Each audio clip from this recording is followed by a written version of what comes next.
seen things people wouldn't believe. Attack ships on fire off the shore of Orion. I watched sea beams glittering without 10,000 feet.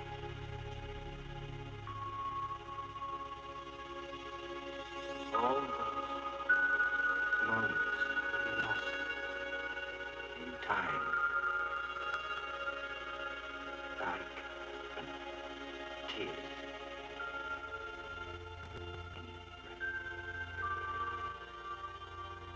See, the ships are coming in, but the walls will hold us. Nelson and Nate. Pluto? I said Mars, you cocksucker! Shoulder of Orion. 2. Devin Weston. Hey, what's up, everybody? Seth McVeigh here. Just wanted to do a video about some of the ideas and theories that I've had for the past several weeks that I just haven't gotten around to making a video.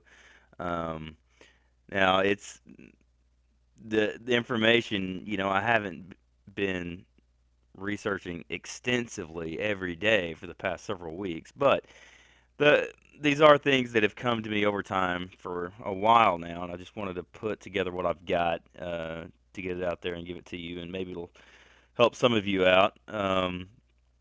If you are, if you're interested in this mystery, and if you're new to checking out this mystery on YouTube and following some of the YouTubers, I really enjoy Wispy Woods, Bry, and Herbalist. And there's several others, but just right off the top, that's the ones that I watch a lot. And if you like this video, you should really check those guys out. They've been doing this a lot longer than I have, and a lot more extensively than I have. And you can find their channels off of my channel. If you'll just go into the channels that I'm subscribed to, you will find their channels.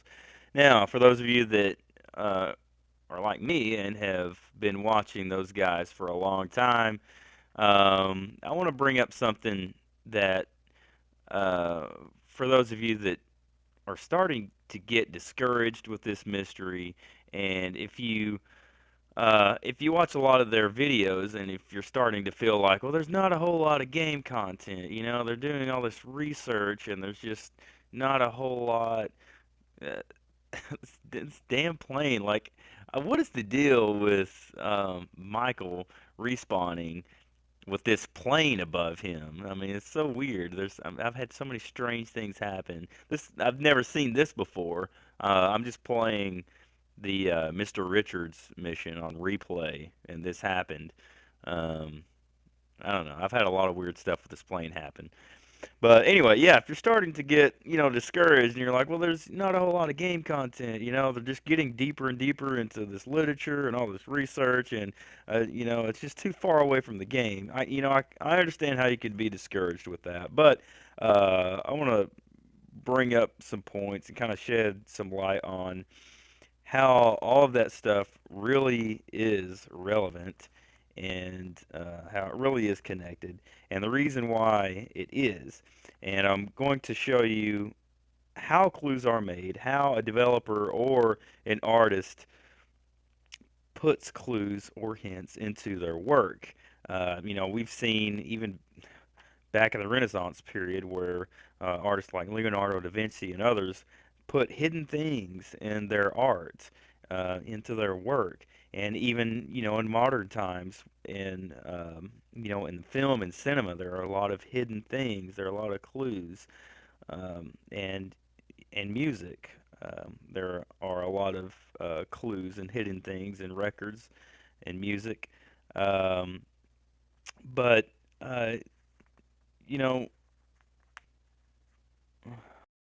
artists will put these things in there, and they're so hard to see. They are so well hidden that if you do start to catch on to them, it almost makes you feel like you're crazy, or you wonder if you're making this up and that it's not actually an original part of the piece, when in fact it really is. And there are two things I'm going to bring up, two examples that you really need to check into to find out what I'm talking about, and it'll make you feel a lot better about a lot of this back work and a lot of this research that's going into this mystery.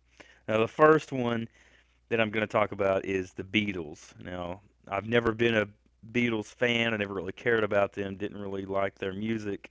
But the first thing I want you to check out, it's a documentary called Paul McCartney Really Is Dead, The Last Testament of George Harrison.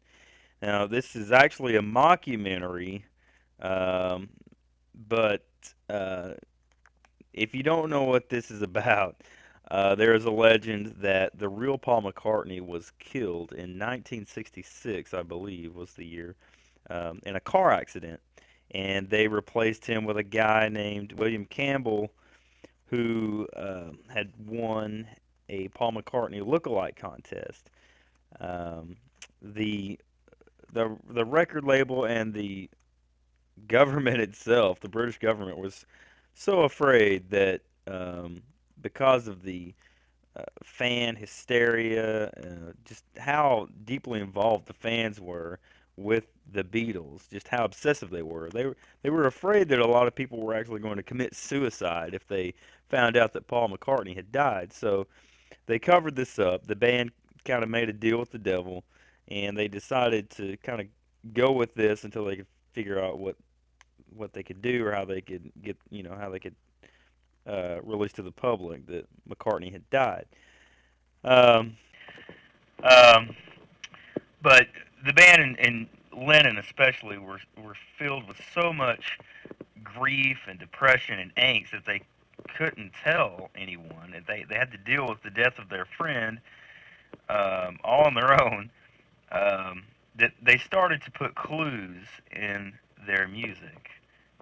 They put it into their album artwork and in just different ways that they could try to help their fans figure this out, put this together.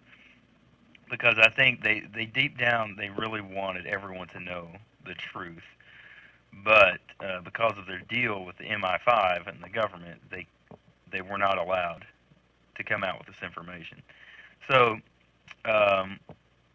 that's one thing, and I could make yeah, I would really like to make a whole video about all of this. I don't know if I will, but I really would like to, but I'm just going to give you this for now.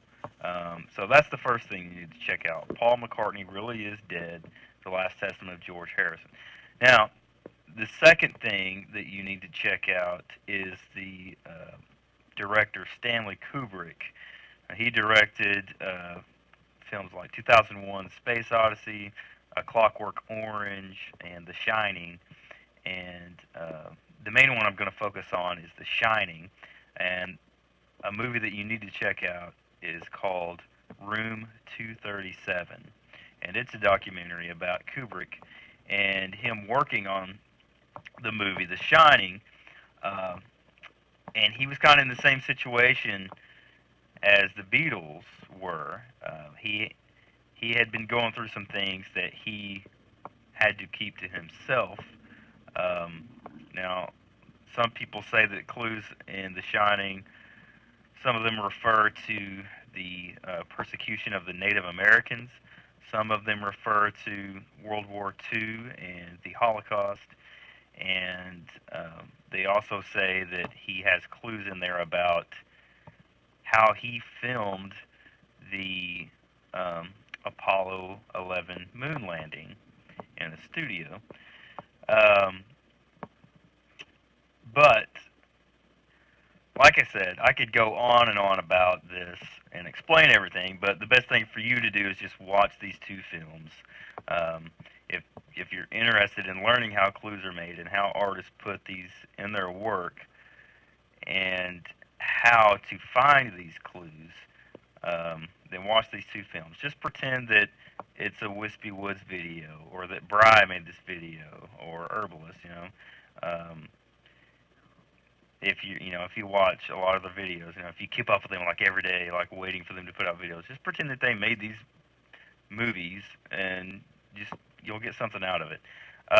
Now, I've got a comment for Herbalist on some of the videos he's been doing recently. He's been talking about Orion, and in the beginning of this video, I showed some things about a movie that's in the game, GTA 5, is called Shoulder of Orion 2, and it was a film that was made in 1994 in the GTA world.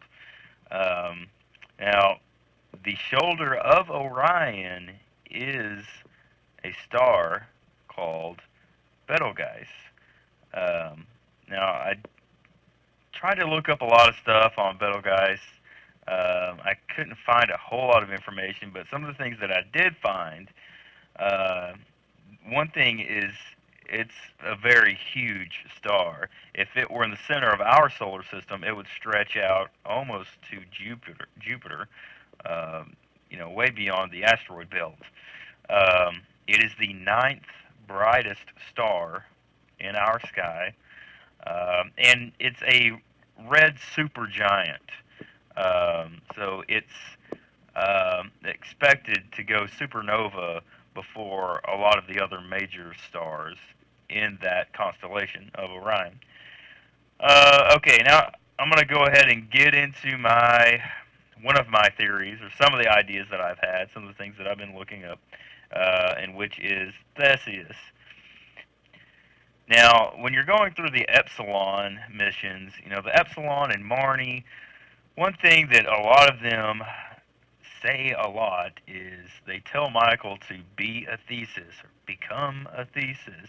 And if you play that word off, it sounds very similar to Theseus. Something else that Marnie says a lot is the literature makes it clear. The literature makes it very clear. She doesn't say the tract makes it clear. So to me, that's just one more thing telling me that we need to be looking into the literature that we all have been. A lot of the research that's being done. It's literature outside of the game that's tied into this mystery. Okay.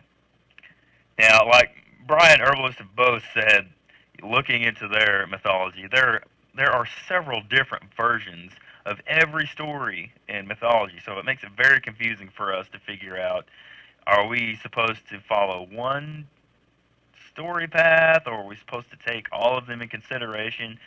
This is kind of like a maze all in itself. It's like a labyrinth on its own. But one thing that I'm going to show you and that I'm trying to stick to, it's kind of like the graffiti that you see in the game. And it says, some look left, some look right, but the answer is right in front of us. Now, Theseus was the son of Aegis, but he didn't even know his father through his childhood. He finally got old enough to where he went off on his own looking for his father. And when he made his journey to Athena, where his father was, Aegis, he encountered several barbarians that he defeated. There were actually 6 different episodes, or 6 separate barbarians that he encountered and defeated. And one thing that I find very interesting, in each account, he killed all of them with a sense of karma. In other words, he killed each of these barbarians in the same manner that they persecuted or killed others. The first one that I'm going to look at is the first one that he encounters. And his name is Periphetus. Now, I'm still using SHAREfactory to make these videos, and I've got a 15-minute time limit, so I'm going to go ahead and stop this right now and start a second video, or a part 2. So I really appreciate you watching this. Come back and check out part 2 of Becoming a Thesis, and I'll see you on the other side.